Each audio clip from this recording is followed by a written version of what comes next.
আপনাকে আপনার বাচ্চার প্রতি ধ্যান দিতে হবে। আপনি ওর বাবা হন না। ওয়েট, আপনি এখানে ফোন কার কাছে জিজ্ঞেস করে চালাচ্ছেন? কেভিন, তুমি এখানে ফোন চালানোর জন্য এসেছো? ও না, মানে আমার জান, আমি তো শুধু ইনস্টাগ্রামের প্রোফাইল পিকটা চেঞ্জ করতেছি। ও, এর মানে আমাদের ম্যাচিং প্রোফাইল পিকটা চেঞ্জ করতেছো? ও হ্যাঁ, না আমার জান, আসলে আমার অফিসে আমার একটা ফ্রেন্ড আছে সীতারা, তাই ওর সাথে একটু ম্যাচিং ম্যাচিং। সীতারাকে, কেভিন?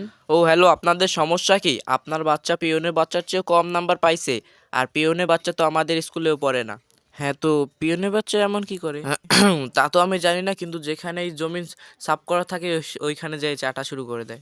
দেখো আইছে। ও, কত সুন্দরভাবে চাটছে। ও তুমি ওইদিকে কই যাইতাছো? তুমি তো শুধু ঘরের জমিন চাটবে। আমার মনে হইতেছে এই বাচ্চার মাথায় সমস্যা আছে। ও, তো এর জন্যই ভাবি আমার বাচ্চা কম নাম্বার কেন পায় পরীক্ষায়। তাহলে এই বাচ্চার টিউশন লাগিয়ে দেই। হ্যাঁ হ্যাঁ, জেন ম্যাম ওই জায়গায় দিয়ে দেই। আরে না না, বাজিত স্যার ওইখানে দিয়ে দেই। আরে আরে, আপনারা পাগল নাকি? আমি বলছি না এই বাচ্চার মাথায়